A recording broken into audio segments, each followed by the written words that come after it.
नमस्कार, प्रणाम, जय हिंद। कैसे हैं आप लोग? आज की इस वीडियो में बात करेंगे बिहार स्टाफ नर्स भर्ती को लेकर के। आपको पता है ऑलरेडी बिहार में एक स्टाफ नर्स की भर्ती चल रही है और उसमें जो अभ्यर्थी जो है डॉक्यूमेंट वेरिफिकेशन का इंतजार कर रहे हैं। तो ये कब तक हो सकता है और साथ ही साथ हम बताएंगे कि आखिर दिक्कतें कहाँ आ रही है।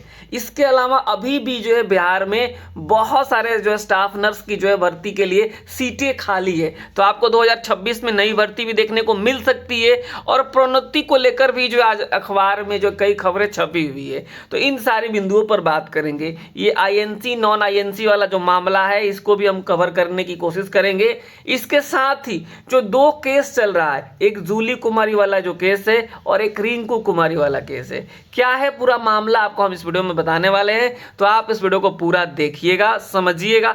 देखिए, सबसे पहले आप इस बात को समझिए कि जो है बातें जो कही गई, एक खबर पहले हम न्यूज़ वाला आपको बता देते हैं, फिर आगे बढ़ेंगे जो डॉक्यूमेंट वेरिफिकेशंस को लेकर के और तमाम बिंदुओं पर के। स्टाफ नर्स में जो अप्रोन्नति की जो बात कही गई है कि जो है मेट्रॉन और जो नर्सिंग अधीक्षक भी बनाई जाएगी, यानी जो स्टाफ नर्स की जो प्रोन्नति जो होगी आपको एज अ मेट्रॉन के तौर पर हो जाएगी और उसके बाद आप नर्सिंग अधीक्षक भी बन सकते हैं। इसको लेकर यहाँ पे बातें कही गई है। कहा क्या गया है, बिहार के मेडिकल कॉलेज अस्पतालों और जिला अस्पतालों में नियुक्त होने वाली स्टाफ नर्स की प्रोन्नति के 3 सोपान निर्धारित किए गए। मतलब 3 कैटेगरी जो है निर्धारित किया गया कि एक के बाद एक और उसके बाद एक और। उनकी सीधी नियुक्ति अब स्टाफ नर्स के मूल पद पर होगी। प्रथम प्रोन्नति के बाद उनको मेट्रोन बना दिया जाएगा। मतलब आप लोग जैसे ही ज्वाइन करेंगे, ज्वाइन करने के बाद एक टाइम टेन्योर होता है कि इतने साल के बाद से जो आपकी प्रोन्नति की जाएगी, तो उसके बाद से आपको मेट्रोन बना दिया जाएगा और फिर आपके बाद उसके बाद दूसरा जब आपका प्रमोशन होगा, उस प्रमोशन में आपको अधीक्षक के तौर पर नियुक्त किया जाएगा। बिहार परिचारिका संवर्ग नियमावली में इसका प्रावधान किया गया है। इसके साथ ही बीच में सभी प्रकार के पदों को बदल दिया गया है। अब वरीय मातृका, सहायक मातृका, नर्सिंग उपाधीक्षक के बाद को जो मेट्रोन में भी लेकर दिया गया। पहले क्या था ना, पहले आप जो स्टाफ नर्स आप नियुक्त होते थे, उसके बाद यहाँ पे आपको अलग अलग जो है कैटेगरी में आपका प्रमोशंस किया जाता था और फिर नर्सिंग उपाधीक्षक बनाया जाता था। इन सबको मिला करके एक जो है केवल और केवल मेट्रोन कर दिया गया। मतलब आप समझेंगे एक तरीके से कि स्टाफ नर्स के बाद सीधे आप क्या बनेंगे जी, आप मेट्रोन बनेंगे, ठीक है, और फिर उसके बाद से अधीक्षक बनेंगे। ये बात यहाँ पे कही गई है। अब यहाँ पे एक बात समझिए कि मालूम हो कि जो है राज्य में नियमित स्टाफ नर्स के कुल यहाँ पे देखिए 21,137 पद है। मतलब पूरे बिहार में टोटल 21,137 पद है। इसमें से कुल 9,650 पदों पर नर्स कार्यरत हैं। मतलब ऑलरेडी जो इतने लोग काम कर रहे हैं और अप्रॉक्स 11,000 के समथिंग भर्ती भी आई है, जबकि 9,315 पद अभी भी रिक्त हैं। इस तरह से अनुबंध यानी जो कॉन्ट्रैक्ट वाली जो भर्ती होती है, जो संविदा वाली भर्ती होती है, उसमें 4,970 पद जो है स्वीकृत है और इन पदों के विरुद्ध जो है 1812 नर्स कार्यरत हैं। मतलब यहाँ पे आपको सीटें खाली देखने को मिल रही है 16 से 11। हालांकि डाटा जो थोड़ा सा पुराना लग रहा है, ठीक है, जबकि 16 से 11 पद रिक्त है। इन नर्सों की नियुक्ति बिहार तकनीकी सेवा आयोग के माध्यम से की जाती है। भविष्य में होने वाली नियुक्तियों पर यह प्रावधान लागू होगा, यानी जो भविष्य में जो भी नियुक्तियां होगी उनको सीधे स्टाफ नर्स से क्या बनाया जाएगा, मेट्रोन, और मेट्रोन से अधीक्षक बनाएगा। ये तो चलिए खबर हो गई अखबार की। अब हम बात करते हैं बीटीएससी यानी बिहार टेक्निकल सर्विस कमीशन के जो भर्ती जो चल रही है उसके ऊपर। आपको पता होना चाहिए कि जो भर्ती जारी की गई वो 11,300 समथिंग पदों पर भर्ती को जारी किया गया था। इसमें एग्जाम्स हो गए, आंसर किया गया, स्कोर कार्ड आ गया, सब कुछ हो गया। अब जो है यहाँ पे इंतजार हो रहा है डॉक्यूमेंट वेरिफिकेशंस को लेकर के। देखिए, इस डॉक्यूमेंट वेरिफिकेशंस में जो मुख्य रोड़ा मुझे नजर आ रहा है, देखिए ध्यान से समझिएगा आप लोग इस बात को।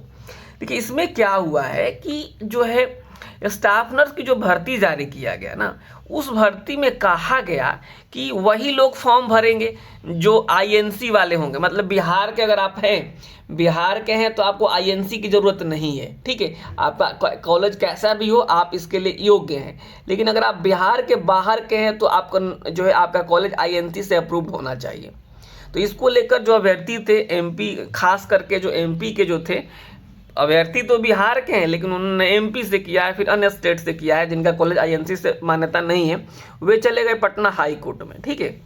और साथ ही साथ आप समझेंगे कि एक और कैटेगरी है। मान लीजिए अगर आपका कॉलेज आईएनसी से अप्रूव नहीं है तो आपका रजिस्ट्रेशन भी नहीं होगा, तो जब रजिस्ट्रेशन नहीं होगा तो आपका बीएनआरसी से आपको रजिस्ट्रेशन नहीं मिलेगा, तो फिर आप यहाँ पे भी फॉर्म नहीं भर पाएंगे, क्योंकि जो कहा गया कि वही लोग इसमें एलिजिबल होंगे जिनके बीएनआरसी से रजिस्ट्रेशन हो, बीएनआरसी से रजिस्ट्रेशन हो। तो जाहिर सी बात है बीएनआरसी से रजिस्ट्रेशन तभी होगा जब आईएनसी से आपका कॉलेज अप्रूव्ड होगा, अगर बिहार से बाहर के। तो इसको लेकर पटना हाई कोर्ट गए और पटना हाई कोर्ट ने राहत दे दिया। पटना हाई कोर्ट ने कहा, माननीय उच्च न्यायालय ने कहा कि ठीक है, आपके पास बीएनआरसी से रजिस्ट्रेशन नहीं है तो आप फॉर्म भर दीजिए। ठीक है, उन्होंने फॉर्म भर दिया, एग्जाम्स भी पास कर गए। अब बीटीएससी के सामने जहां तक मुझे समझ में आ रहा है सबसे बड़ा चुनौती इस बात को लेकर के है कि आखिर वो डॉक्यूमेंट वेरिफिकेशन के लिए तो आपको बुला लेगा, लेकिन डॉक्यूमेंट वेरिफिकेशन के लिए जब बुलाएगा तो क्या करेगा? जो लोग नॉन आईएनसी है, उनका रजिस्ट्रेशन बिहार से नहीं हो पाया है, उनको क्या करेगा? उनको ओके करेगा कि नॉट ओके करेगा? ये समस्या बहुत बड़ी है। अगर उनको नॉट ओके करता है तो आपको पता है कि हाई कोर्ट में अभी भी केस चल रहा है, फिर वो पहुंच जाएंगे दौड़े दौड़े कि हमें नॉट ओके किया जा रहा है। अगर उनको ओके करता है बिना रजिस्ट्रेशंस के, तो आप सोचिए कि बीटीएससी की कई ऐसी भर्तियां हैं जिसमें रजिस्ट्रेशंस कहा जाता है कि आपको डीवी तक या फॉर्म भरने तक जो आपके पास हो ही जाने चाहिए, और फॉर्म में भी इस बात को कहा गया है। तो फिर इसका उल्लंघन एक तरीके से हो जाएगा, फिर अन्य भर्तियों पर असर पड़ सकता है कि ये तो भाई बिना रजिस्ट्रेशंस के भी भर्ती को पूरा किया जा रहा है। तो कहीं ना कहीं जो है दिक्कतें इस बात की है। तो बीटीएससी हमें लगता है इस बात का जो है माननीय जो हाई कोर्ट, माननीय उच्च न्यायालय से इस बात का अनुरोध कर सकता है कि इस पे जो एक प्रॉपर दिशा निर्देश जारी कर दिया जाए, यह केस क्लियर कर लिया जाए कि जो है आईएनसी को रखना है कि नहीं रखना है। ये जब तक ये पटना हाई कोर्ट से मामला क्लियर नहीं हो जाता है, मुझे नहीं लगता है कि इस पे बीटीएससी आगे बढ़ेगा। क्यों? देखिए, डीवी में क्या ही चेक होगा भाई? डीवी में तो मान लीजिए इसका ऑलरेडी बीएनआरसी से रजिस्ट्रेशन है, उसका सर्टिफिकेट सही है, ऐसा थोड़ा कि कोई फर्जी सर्टिफिकेट लेके घूम रहा है, उसका सर्टिफिकेट तो सही है, बस तो डीवी में वही एनसीएल चेक हो जाएगा, निवास चेक हो जाएगा, ईडब्ल्यूएस चेक हो जाएगा। बाकी सर्टिफिकेट में तो कोई दिक्कत वाली बात ही नहीं है, क्योंकि आपका रजिस्ट्रेशन हो रखा है। बस ये जो रजिस्ट्रेशन आईएनसी नॉन आईएनसी वाला जो मामला है, ये ही बहुत ज़्यादा दिक्कत करने वाला है। हो सकता है इसके चलते डिले हो रहा हो, ये मेरी अपनी राय है, बाकी कुछ और भी हो सकता है। ठीक है, इस बात को आप लोग समझे होंगे। अब हम आ जाते हैं थोड़ा केस को लेकर के। केस वाला जो मामला आप देखेंगे ना, कई लोग कहते हैं कि जूली कुमार ये केस सुनवाई हो जाएगा तो ये हो जाएगा, वो हो जाएगा, डीवी हो जाएगा। भाई इससे कुछ असर नहीं होने वाला। मैं आपको बता देता हूँ, आज ही बता देता हूँ, ये जो केस है ना, ये नियमावली को चैलेंज किया गया और अनुच्छेद 309 को जो चैलेंज किया गया है, उतना आसानी से जो है नहीं इसको हटाया जा सकता है। बहुत लंबी लड़ाई होती है ये सब चीज़ें, और इस पे जो अगर एक तरीके से डेंट लगा तो समझिए कई भर्तियों पे डेंट लग जाएगा। तो देखिए, मेरी अपनी राय है, मैं हर बार इस बात को बोलता हूँ कि क्या पता माननीय उच्च न्यायालय के द्वारा से कुछ और ऑर्डर पास कर दिया जाए, लेकिन जहाँ तक मेरी समझ है, मैं आपको बता दूँ कि इस केस के क्लियर हो जाने से, इस केस के नहीं क्लियर होने से इस भर्ती पे रत्ती भर भी असर नहीं होने वाला है। क्योंकि जहाँ तक मेरी समझ है, मेरी अपनी राय है कि चाहे वो जीएनएम हो, चाहे वो बीएससी नर्सिंग हो, दोनों को मौका जो मिला है फॉर्म भरने में, यही आगे भी जो है क्या करेंगे, एक तरीके से जो कंटिन्यू रहेगा, इसमें कोई असर नहीं होगा, जहाँ तक मेरी समझ है। बाकी अगर माननीय उच्च न्यायालय के द्वारा अगर कुछ इस तरीके से ऑर्डर्स आते हैं तो उसको तो सबको मानना होगा, हम भी मानेंगे, आप लोग भी मानिएगा। ठीक है, फिलहाल ये है कि अभी जो है दोनों लोग ओके हैं, तो इस केस से इस भर्ती में बहुत बड़ा असर नहीं होने वाला है। आगे हम बढ़ेंगे। दूसरा जो है जो केस जो है परेशान किए हुए है, वह है रिंकू कुमारी वाला केस। ठीक है, यह केस से इस भर्ती पे काफ़ी असर होने वाला है और हो सकता है। आप समझिएगा इस बात को। ठीक है, जो रिंकू कुमारी वाला केस है, उस केस में आपको जो है जुलाई के बाद से मई के बाद से तो कोई अपडेट नहीं मिला है। ठीक, मई के बाद से कोई अपडेट नहीं मिला। लास्ट यहाँ पर जो है एडजर्न हुआ था 22 जुलाई को हुआ था। ठीक है, और उसके बाद से जो कोई अपडेट इसमें नहीं आया है। तो ये जो है रिंकू कुमारी वाला केस, जिसमें नॉन आईएनसी को राहत मिला है, नॉन रजिस्ट्रेशन वाले को राहत मिला है, इस केस से जो है आपके भर्ती पर असर होगा। और जब तक ये केस क्लियर नहीं होगा तब तक आपकी भर्ती भी क्लियर नहीं होगी। डीवी कोई बहुत बड़ी बात नहीं है आप लोगों के लिए। तो सबसे पहले आप कोशिश कीजिए कि इस केस को क्लियर करवाने, ताकि बीटीएससी के पास भी एक निर्देश पहुंच जाए कि जो है नॉन आईएनसी को क्या करना है। लेकिन जहां तक मेरी समझ है कि एक बार जब फॉर्म भरने का मौका मिल गया है तो नॉन आईएनसी को भी बाहर नहीं किया जाएगा। उनको अगर इस तरीके से देखिए रजिस्ट्रेशन के लिए अलाउ कर दिया जाता है तो ये लोग रजिस्ट्रेशन करवा के आगे कंटिन्यू कर लेंगे।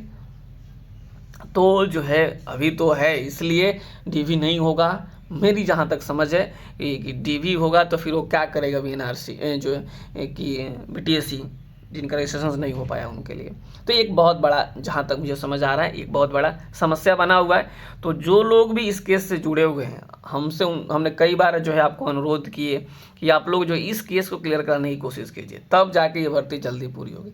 नहीं तो आपको पता है बिहार की भर्तियाँ, बिहार स्वास्थ्य विभाग की भर्तियाँ, मामला जब कोर्ट में चला जाता है तो कई सालों तक लड़ना पड़ता है। तो ये है पूरी जानकारी। आई थिंक आपको मेरी बात समझ में आई होगी कि जड़ कहाँ है, दिक्कतें कहाँ है, जो डीवी को लेकर नोटिस वगैरह जारी नहीं किए जा रहे हैं। इसके पहले भी अभी और अगर हम बात करेंगे तो जो है स्टाफ नर्स से पहले भी ओटी, असिस्टेंट ओटी का है, एक्सरे ईसीजी वगैरह का डीवी होना बाकी है। तो ये डीवी भी होगा, लेकिन ये इसमें बहुत ज़्यादा कैंडिडेट है नहीं, तो ये तो जब शुरू होगा तो एक हफ्ते में पूरा हो जाएगा। जो ज़्यादातर कैंडिडेट जो मिलेंगे आपको स्टाफ नर्स के ही जो है भर्ती में मिलेंगे। तो वही है कि स्टाफ नर्स वाले लोग रिंकू कुमारी वाला केस अगर क्लियर करा देते हैं तो आपका भी भर्ती जल्दी कंटिन्यू हो जाएगा। नहीं तो फिर वही बीटीएससी का जो रहेगा कि क्या करें आईएनसी को और क्या करें नॉन आईएनसी को। फिलहाल इस वीडियो में इतना ही है, और जो है और बाकी जानकारी आपको आने वाले दिनों में मिलती रहेगी। आप चैनल को सब्सक्राइब करके रखिए, सही जानकारी रखिए। देखिए मैं ऐसा नहीं, कई लोग कमेंट्स करने लगते हैं, मैसेज करने लगते हैं कि आप जीएनएम की तरफ से बोल रहे हैं कि इसमें तो केवल जीएनएम को ही मौका मिलना चाहिए था, बीएससी नर्सिंग कहाँ से आ गया। देखिए ऐसी बातें नहीं है, ये जो मेरी समझ है उस हिसाब से मैं बता रहा हूँ कि जो नियम कानून जो है बिहार सरकार ने बनाई है 309 का उपयोग करके, उसको काटना थोड़ा सा चैलेंजिंग होता है। तो ये बड़ी मुश्किल होगी। अगर हो जाता है तो इसमें क्या है, जो ऑर्डर आएगा न्यायालय का वो तो सरकार भी मानती है और हम लोग भी मानेंगे, आप लोग भी मानिएगा। लेकिन फिलहाल जो अभी यही है कि जीएनएम और बीएससी नर्सिंग को दोनों को मौका मिला गया है और ये मौका कंटिन्यू रहेगा। ठीक है, तो इस वीडियो में इतना ही रखते हैं। नमस्कार, बहुत बहुत धन्यवाद।